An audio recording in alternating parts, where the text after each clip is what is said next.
কিন্তু বিশ্বনবী বলছেন ওয়াহুর রেক্তা, তোমাকে যদি ওই তেল দিয়ে জ্বালিয়ে দেওয়া হয়, পুড়িয়ে দেওয়া হয়, কিংবা তোমাকে সারা শরীরের আপনার কাপড়গুলোকে খুলে ফেলে দেওয়া হয়েছে, শরীরটা উলঙ্গ হয়ে গেছে, হাতটাকে পিছনে বেঁধে দেওয়া হয়েছে, পাটাকে বেঁধে দেওয়া হয়েছে, এমন সময় আমার গায়ে যেন পেট্রোল দিয়ে দেওয়া হলো, ডিজেল দিয়ে দেওয়া হলো, এক্ষুনি দেশলাইয়ের কাঠিটা আপনাকে যদি মেরে দেয়, আপনি জ্বলে যাবেন, পুড়ে যাবেন, ছাই হয়ে যাবেন।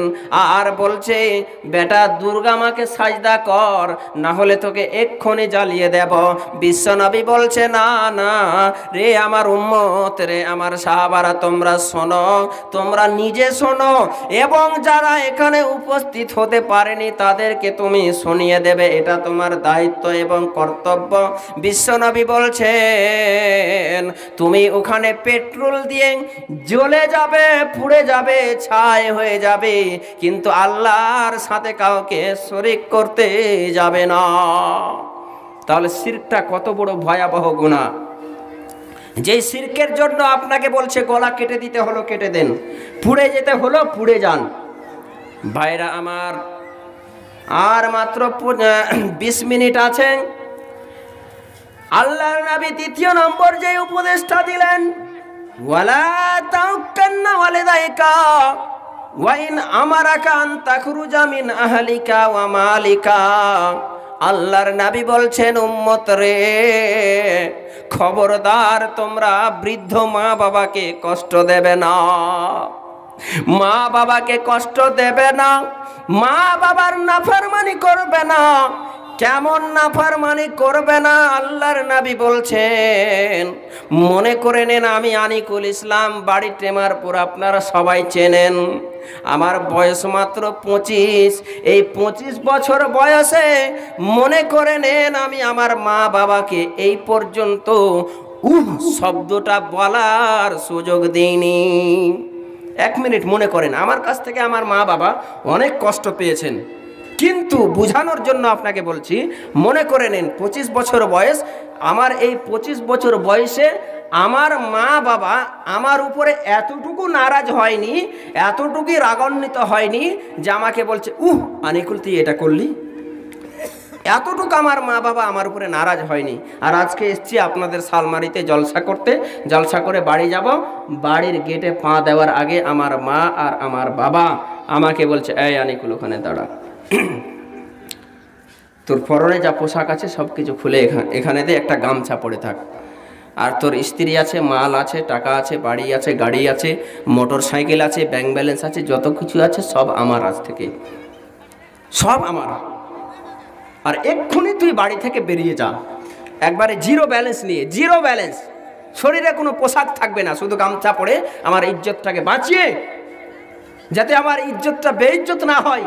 এই করে এই অবস্থাতে যদি আমার মা আর আমার বাবা আমাকে বলে আনিকুল বাড়িতে ঢুকতে পাবি না, বিশ্বনবী বলছেন ওই অবস্থা যদি তোমার হয়ে যায় তো ওই সময় তুমি কেন শব্দটা ব্যবহার করতে পাবে না?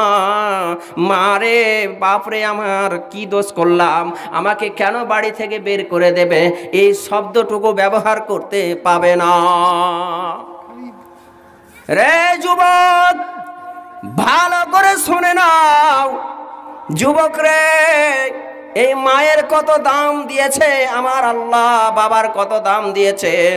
হাদিসের রাবি হযরতে আবু হুরায়রা রাদিয়াল্লাহু তাআলা আনহু, তিনি হাদিস বর্ণনা করে বলছেন, একজন ব্যক্তি এসে আল্লাহর নবীকে জিজ্ঞেস করছেন, ইয়া রাসূলুল্লাহ, ইয়া হাবিবাল্লাহ, আমার কাছে সব চাইতে ভালোবাসা পাওয়ার হক কে রাখে?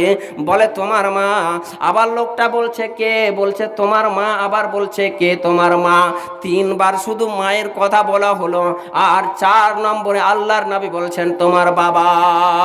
শুধু তাই নয়, আমার আল্লাহ তাবারাক ওয়া তাআলা সূরা বনী ইসরাঈলের মধ্যে আল্লাহ বলছেন, ওয়া কাযা রাব্বুকা আল্লা তা'বুদু ইল্লা ইয়্যাহু ওয়া বিল ওয়ালিদাইনি ইহসানা। রে আমার বান্দারা, তোমরা শুনে নাও, আমি আল্লাহ তোমাদের জন্য নির্ধারণ করে দিলাম, তোমাদেরকে হুকুম দিয়ে দিলাম, উপদেশ করে দিলাম, তোমরা কি করবে?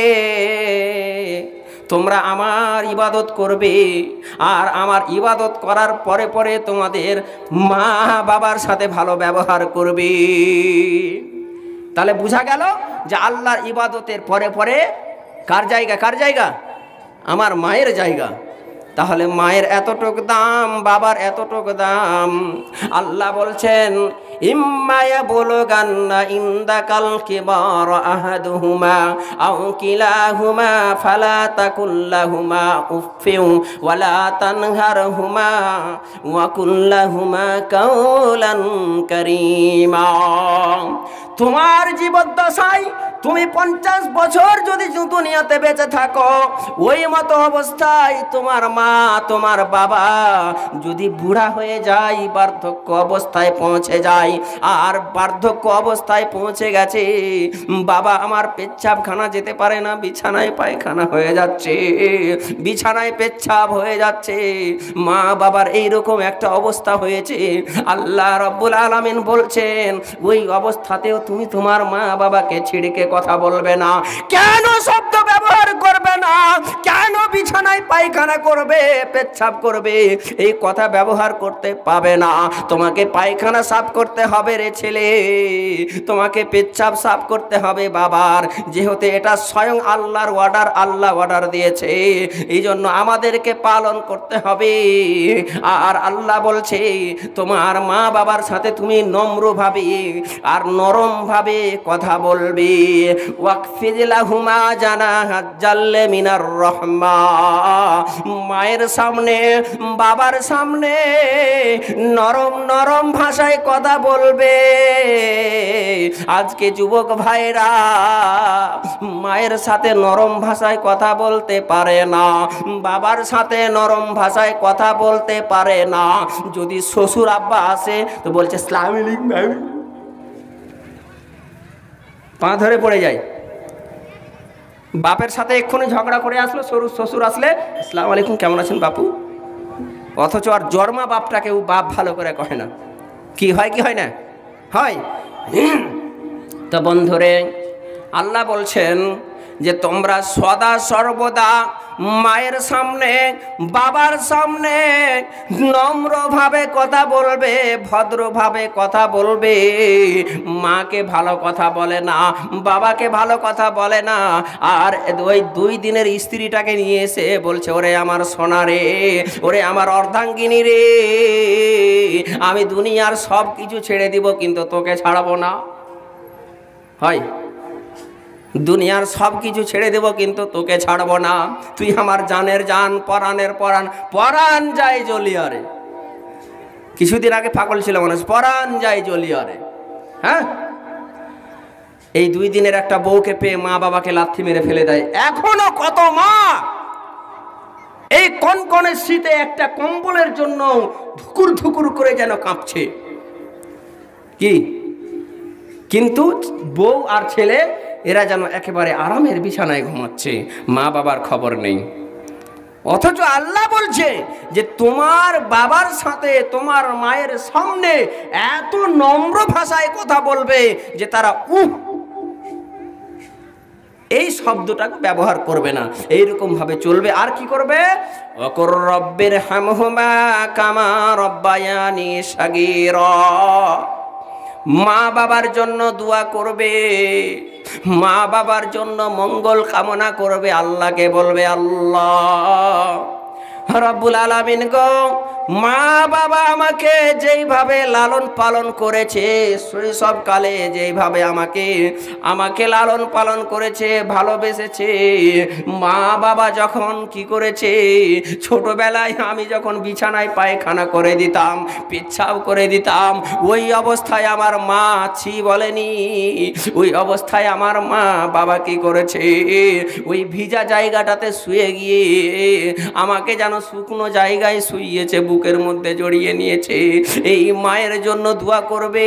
স্বয়ং আল্লাহ বলছে ওয়াকফিজ লাহুমা জানাহাজ জাল্লে মিনার রহমা, তাদের সামনে নম্রভাবে কথা বলবে আর দোয়া করবে, আল্লাহ ওই ছোটবেলায় আমার মা বাবা আমাকে যেভাবে লালন পালন করেছে, যেভাবে ভালোবেসেছে, যেভাবে আমাকে যেন প্রেম করেছে, প্রীতি করেছে, আমাকে কাঁদতে দেয় নাই। মা আমার সারাদিন না খাওয়ার পরেও আমাকে যেন সব সময় দুগ্ধ পান করাতে থেকেছে। ওই মায়ের জন্য দোয়া করবে, বলবে মাকে আমার, বাবাকে আমার ওইভাবে তুমি লালন পালন করো যেইভাবে আমার মা বাবা আমাকে শৈশবকালে লালন পালন করেছে। এইভাবে আমাদেরকে দোয়া করতে বলছেন এই আয়াতের ভিতরে। ওয়াকফিজ লাহুমা জানাহাজ জাল্লে মিনার রহমা, দোয়াটা হচ্ছে ওয়াকুর রব্বিরহামহুমা। একটু আমার সাথে, আমরা এতদিন মায়ের জন্য দোয়া করিনি, বাবার সাথে জন্য দোয়া করিনি, এই মুহূর্তে একটু আমার মা বাবার জন্য দোয়া করি। সবাই বলুন রব্বিরহামহুমা, জোরে বলি রব্বিরহামহুমা। সভাপতি সাহেব এত জোরে কথা বলছেন, আপনাদের মুখ দিয়ে কথা বের হয় না? মা বাবাকে ভালোবাসেন না আপনারা? ভালোবাসেন না? যেদিন মা বাবা কবরে যাবে সেদিন দাম বুঝবেন। ওই যে আমার নানা বসে আছে, জিজ্ঞেস করেন মায়ের কতটুকু দাম। এখন ওনারা বুঝতে পারছেন, আপনি বুঝতে পারবেন না, আমি বুঝতে পারবো না। একটু বলেন, সকলে বলেন রব্বিরহামহুমা কামা রব্বায়ানি সাগীরা, রব্বিরহামহুমা কামা রব্বায়ানি সাগীরা। আজ থেকে আমরা 2 বার 3 বার 5 বার, একবার পারলেও যেন বাবা মায়ের জন্য এই দোয়াটা করবো তো ইনশাআল্লাহ, ইনশাআল্লাহ। তো যাক, আমি বলছিলাম যে মা বাবার সাথে নাফরমানি করা যাবে না। এটা হচ্ছে 2য় নম্বর আল্লাহর নবীর উপদেশ। 3য় নম্বর উপদেশটা কি আল্লাহর নবী বলছেন? মনে হয় 10টা বলা যাবে না, সময় মনে হয় শেষ হয়ে যাচ্ছে। 7 মিনিট মাত্র, আর এখন এই 2 নম্বরে পড়ে আছি। তো এই কটা সংক্ষেপে বলে নিচ্ছি, আমি বিস্তারিত বলবো না। তো আল্লাহর নবী সাল্লাল্লাহু আলাইহি ওয়াসাল্লাম 3 নম্বর বলছেন ওয়ালা তাতরুকান্না সালাতান মাকতুবাতান মুতাআম্মিদান ফাইন্না মান তারাকা সালাতান মাকতুবাতান মুতাআম্মিদান ফাকাদ বারিয়াত মিনহু জিম্মাতুল্লাহি। আল্লাহর নবী বলছেন, ও আমার উম্মতেরা তোমরা শোনো, ও আমার সাহাবারা তোমরা শোনো, তোমরা জেনে শুনে অলসতা করে দিয়ে তোমরা যেন নামাজকে ছেড়ে দিও না। এই নামাজ পড়ছি, এই পড়ছি, ওই পড়ছি, আজানো হয়েছে বলে কাজটা সেরে নিই, তারপর যাচ্ছি, আরে জামাত হয়ে গেল থেকে একাই পড়ে আসবো। এরকম মানুষ অলসতা করে না? করে না? আল্লাহর নবী বলছে জেনে শুনে অলসতা করা যাবে না। যদি তোমরা অলসতা করে দাও তো তোমাদের উপরে আল্লাহর গজব নাজিল হবে। কেমন? আল্লাহ বলছেন ফাকাদ বারিয়াত মিনহু জিম্মাতুল্লাহি, তোমার উপর থেকে আল্লাহর জিম্মা উঠে যাবে, আল্লাহর দায়িত্বটা উঠে যাবে। কেমন দায়িত্ব উঠে যাবে? মনে করে নেন, একজন ছেলে একটা বিয়ে করলো, বিয়ে করার 6 মাস পরে বউ তালাক দিয়ে দিল। বউটা তালাক দেওয়ার পরে বউটাকে বড় একটা অসুখ হয়েছে, রোগ হয়েছে। এবার বলুন তো, বউটা তালাক হয়ে গেছে, তালাক প্রাপ্তা মহিলা। এবার ওই ছেলেটার কি দায়িত্ব আছে, কর্তব্য আছে যে ওই বউটাকে হসপিটালে নিয়ে যাওয়া? আছে? দায়িত্ব আছে? নাই। ওইটাই বিশ্বনবী বলছে, যখন উম্মতেরা, যখন সাহাবারা কি করবে, জেনে শুনে জেনে বুঝে নামাজকে ছেড়ে দেবে, নামাজ পড়ছি পড়বো, পড়ছি পড়বো করবে, ওই বান্দার উপরে আল্লাহ তাবারাক ওয়া তাআলার তালাক হয়ে যাবে। আল্লাহ এবং বান্দার মধ্যে চাওয়া পাওয়ার যে একটা মধুর সম্পর্ক, নিবিড় সম্পর্ক রয়েছে, এই সম্পর্কর মধ্যে তালাক হয়ে যাবে।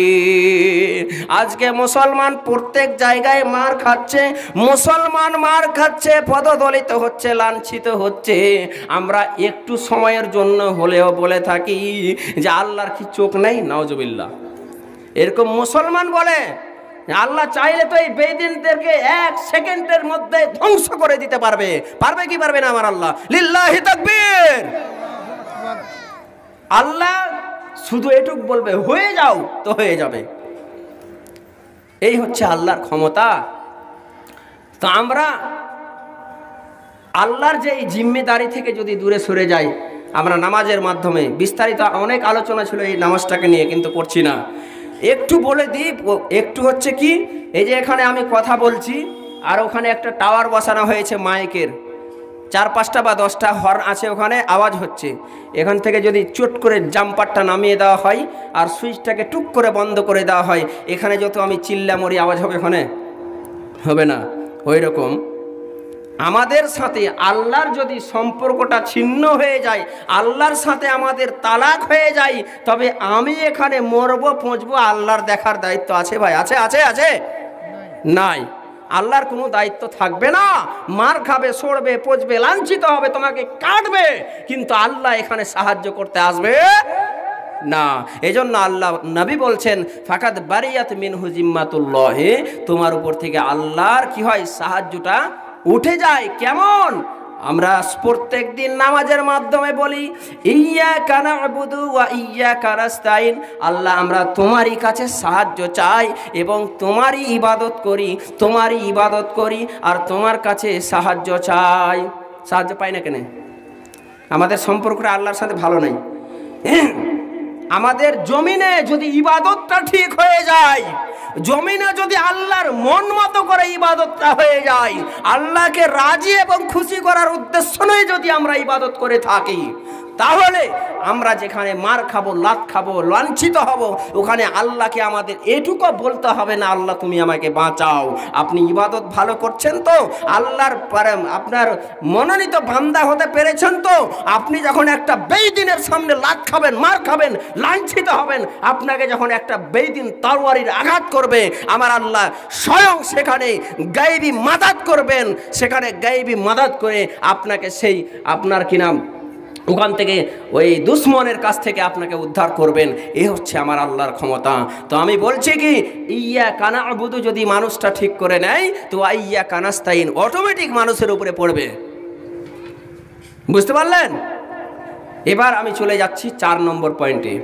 4 নম্বর যে উপদেশটা আল্লাহর নবী করলেন, সেটা হচ্ছে ওয়ালা তাসরাবান্না খামরান ফাইন্নাহু রাসুল কুল্লি ফাহিশাতিন, ওয়ালা তাসরাবান্না খামরা, ওয়ালা তাসরাবান্না খামরা, রে আমার উম্মতেরা তোমরা শোনো, ভুল বশত তোমরা মদের বোতলে হাত দিবে না। আল্লাহর নবী বলছেন মদ খেও না, কিন্তু উম্মতে মুহাম্মদী মদ না খেলে জান বাঁচে না। আল্লাহ বলছেন নামাজ পড়ো, উম্মতে মুহাম্মাদি নামাজ পড়তে পারবে না। এক কথায় আল্লাহ যেটাকে বলেছে করতে সেটাকে ছাড়ছে, আল্লাহ যেটাকে ধরতে বলেছে মানুষ সেটা ছাড়ছে, আর আল্লাহ যেটা ছাড়তে বলেছে মানুষ সেটা ধরছে। এই জন্য মানুষ ধূলিসাৎ হয়ে যাচ্ছে, উম্মতেরা ধূলিসাৎ হয়ে যাচ্ছে, আল্লাহর কোনো সাহায্য জমিনের বুকে পড়ে না। আল্লাহর নবী বলছেন, রে উম্মত তোমরা ভালো করে শোনো, ওয়ালা তাসরাবান্না খামরান, তোমরা কখনো মদ খায়ো না। মদ খাবে না, মদ খাবে না। কেন মদ খাবে না? ফাইন্নাহু রাসুন কুল্লি ফাহিশাতিন।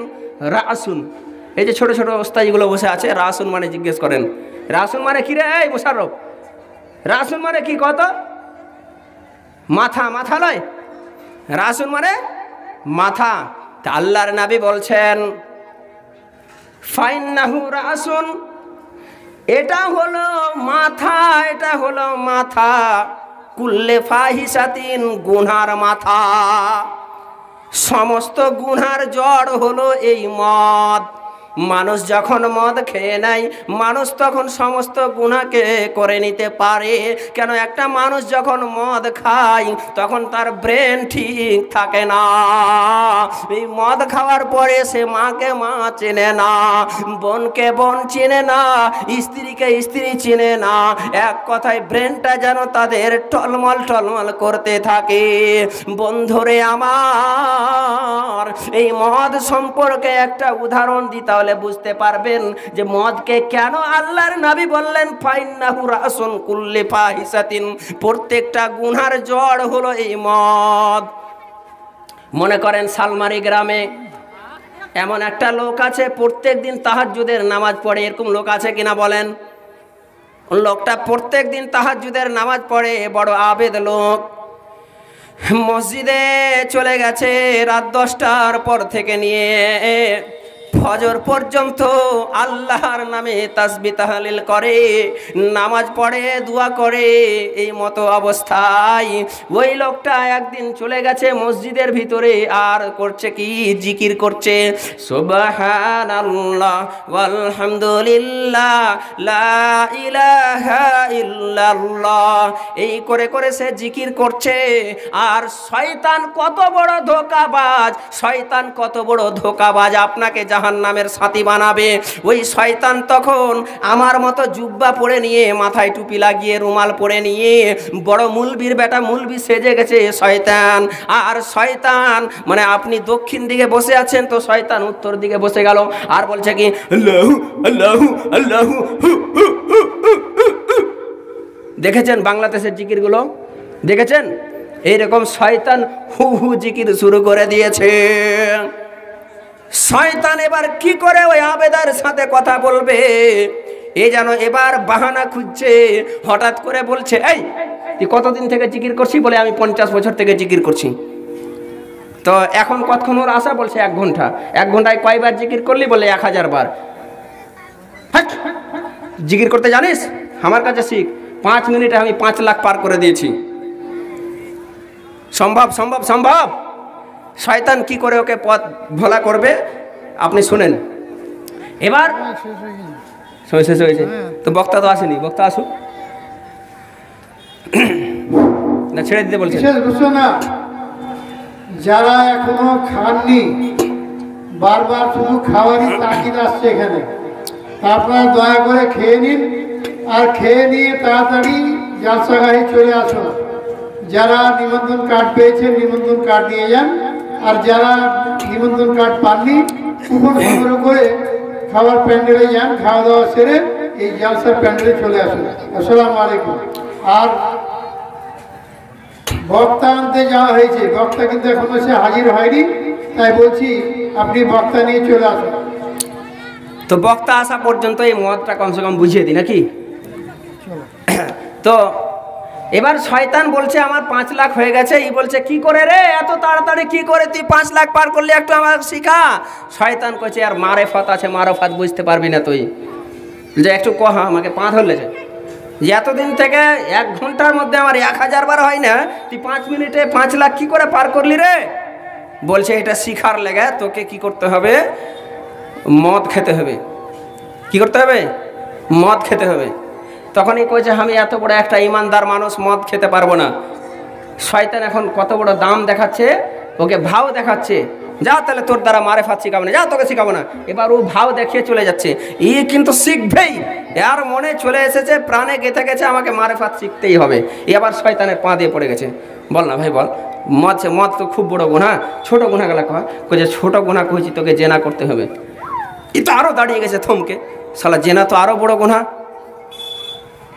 যাই হোক, এক পর্যায়ে বলছে যে তোকে মানুষ মার্ডার করতে হবে। মার্ডার করা তো বিনা অন্যায়, একটা মানুষকে যদি মার্ডার করে দিই তো আমার আল্লাহ বলছে সারা পৃথিবীকে মার্ডার করার সমান গুনাহ তোমার আমলনামায় লেখা হবে। তো এটাও করতে পারবে না। তো এর দ্বারা মারেফাত আর শেখা হয় না। হাত পা ধরে শেষে শয়তান কইছে যায় ওই দুটা বাদ দে, তোকে মদ খেতে হবে। মদ যদি খেয়েলিস তাহলে আজকে শিখে নিতে পারবি এই মারেফাত কাকে বলে। আর 5 লাখ জিকির কি করে 1 মিনিটের মধ্যে হয়, 5 মিনিটে হয়, সেটা শিখে যাবে। এবার এত রাতে মদ কোথায় পাবো? রাত্রে 2টার সময় শয়তান কিন্তু মদের বোতল নিয়ে এসেছিল। মদ কিন্তু আবেদ লোকটাকে দিয়ে দিল, মদ খেয়ে নিল। এবার মদ যেমন খেয়ে নিছে, ব্রেন তো টলমল হয়ে গেছে। মদ খাওয়ার পরে ব্রেন টলমল হয়ে গেছে। ওইখানে ছিল মডলের একটা সুন্দরী বেটি। ওই সুন্দরী বেটিটাকে এবার ওই শয়তান নিয়ে চলে আসছে। শয়তান নিয়ে এসে মসজিদে হাজির করে দিয়ে জবরদস্তি মহিলাটার শরীর থেকে সমস্ত কাপড় থেকে খুলে দিল। খুলে দিয়ে এবার এই আবেদের দিকে পাঠিয়ে দিল। আবেদ তো এখন আর আবেদ নেই, কেন এই মাতাল হয়ে গেছে। সঙ্গে সঙ্গে মেয়েটার সাথে জেনা করে ফেললো। এবার জেনা যখন করেছে, শয়তান ফের ওর কানে ফুম দিছে, কইতে তুই জেনা করলি, সকাল হলে তোকে সবাই মার্ডার করবে, তোকে আর দুনিয়াতে বাঁচতে দিবে না, চল একে মার্ডার করে আর লদ্দির কানাতে পুঁতে দিব। এবার মসজিদের মধ্যে দুজনে বেলা জবাই করলে শয়তান পা ধরেছে, হাত ধরেছে, আর আবেদটা একেবারে মদ খাওয়ার পরে কি করেছে, গলাতে ছুরি ছাড়িয়ে মেরে ফেলে দিল।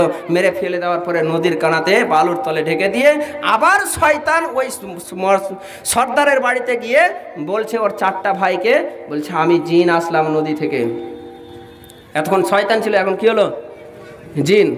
বলছে আমি জিন আসলাম নদী থেকে, আর তোমাদেরকে একটা খবর দিলাম যে তোমাদের যে এই বোনটা ছিল, বোনটাকে মেরে ফেলে দিয়েছে ওই মসজিদে যে আবেদটা ইবাদত করে প্রত্যেক দিন তাহাজ্জুদ গুজার মানুষ, তাহাজ্জুদের নামাজ পড়ে, ওই লোকটা তোমার বোনকে কেটে ফেলে দিয়ে নদীর এতে কি করেছে, ঢুকিয়ে রেখেছে। এবার এরা দেখছে তো ঠিকই আমার বোন ওখানে পড়ে আছে।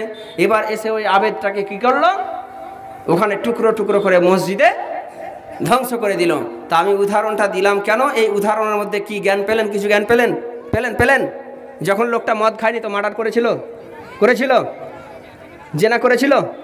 মদ খেলে তো জেনা করা সহজ হলো না, মার্ডার করা সহজ হলো কি হলো না? তা আমি বলতে চাইছি এই জন্য যে মদ খেলে সমস্ত গুনাহগুলো আপনার কাছে সহজ হয়ে যাবে করাটা। আর আল্লাহর নবী এজন্য বলছেন ফাইন্নাহু রাসুন কুল্লি ফাহিসাতিন, প্রত্যেকটা গুনার জড় হলো এই মদ, প্রত্যেকটা ফাহিসা কাজের জড় হলো এই মদ। তো আজ থেকে আমরা মদ খাবো। এই ভাই মদ খাবো, জোরে বলি ইনশাআল্লাহ। কে আমরা মদ খাবো না, একটু হাত তুলে দেখান ইনশাআল্লাহ। লিল্লাহি তাকবীর। হে আল্লাহ, তুমি আমাদেরকে সকলকে মদ মুক্ত জীবন জিন্দগি কাটার তৌফিক দান করো, আমিন, আল্লাহুম্মা আমিন সুম্মা আমিন। তো এটা আমি কয় নম্বর বললাম, 4 নম্বর। ওয়ালা তাসরাবান্না খামরান ফাইন্নাহু রাসুন কুল্লি ফাহিসাতিন ওয়া ইয়্যাকা ওয়াল মাসিয়াতা ফাইন্না বিল মাসিয়াতি হাল্লান সাকাতুল্লাহি আজ্জা ওয়া জাল্লা।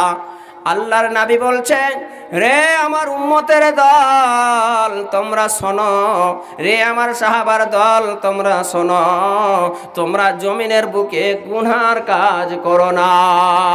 কেন গুনার কাজ করবে না, কেন গুনাহ করবে না? তো আল্লাহর নবী বলছে, যখন মানুষ গুনাহ করে নেয় তখন তার উপরে আল্লাহ রাগান্বিত হয়ে যায়, আল্লাহ আর তাকে যেন রহমতের নজর দিয়ে তাকায় না। জমিনে বান্দা মার খাবে, লাত খাবে, আল্লাহ কিছু দেখবে না। তা আল্লাহর নবী এতগুলো আমাদেরকে কি করছেন, নসিহত করছেন। এটা হচ্ছে আপনার 5 নাম্বার হয়ে গেল। 6 নাম্বার কি, ওয়াইয়াকা ওয়াল ফিরারা মিনাজ জাহফি ওয়া ইন হালাকান নাস। ওয়াইয়াকা ওয়াল ফিরারা মিনাজ জাহফি, তুমি জিহাদের মাঠে চলে গেছো, কোরআনের জন্য জিহাদ করতে গেছো, আল্লাহর দ্বীনকে বাঁচাবার জন্য জিহাদ করতে গেছো। জিহাদের ময়দানে তোমরা হাজার হাজার সাথীরা কোরআনকে বাঁচার জন্য জিহাদ করতে গেছো। এমতো অবস্থায় 999 জন মনে করেন কাতাল হয়ে গেছে, ওরা যেন ধ্বংস হয়ে গেছে, বেঈদিনেরা মেরে ফেলে দিয়েছে। আপনি একাই ওই অবস্থাতে আছেন। আপনি মনে করছেন আমি যদি এখান থেকে পালিয়ে না যাই তো আমি আর এখান থেকে রেহাই পাবো না, আমি চল পালিয়ে যাব, এরা মরেছে মরুক, আমি আর মরব না। আল্লাহর নবী বলছে, খবরদার তুমি এটা করো না। ওই তোমার সঙ্গের সাথীগুলো কতল হয়ে গেছে, তোমার সঙ্গের সাথীগুলো মরে গেছে, তোমার সঙ্গের সাথীগুলো শহীদ হয়ে গেছে, প্রয়োজনে তুমিও শহীদ হয়ে যাবে, কিন্তু তুমি জিহাদের ময়দান থেকে পালাবে না। যদি তুমি জিহাদের ময়দান থেকে পালিয়ে যাও তুমি মুনাফিক হয়ে যাবে। এইরকম পরিস্থিতিতে যদি আমরা জিহাদে যাই তা আমরা ইনশাআল্লাহ পালাবো না, ইনশাআল্লাহ। এসো ভাই রে ইসলামে হবে গো উজালা, মক্কা মদিনায় নবী কামলিওয়ালা, মক্কা মদিনায় নবী কামলিওয়ালা। মক্কায় উঠিলেন নবী, মদিনায় ডুবিলেন, দুই জায়গাতে কতই কষ্ট সহ্য করিলেন। যাই হোক, আমার খুব কাছের বন্ধু আব্দুল সুবহান সাহেব উনি এসে উপস্থিত হয়েছেন। অতএব উনাকে বসিয়ে রেখে আমি আমার বক্তব্য আর চালাতে পারছি না, আমি এখান থেকে ইতি করছি। আজকে মাত্র 6টা বলতে পারলাম, 10টা উপদেশও দিতে পারলাম না আজকে। যাই হোক, আমরা যেই 6টা শুনলাম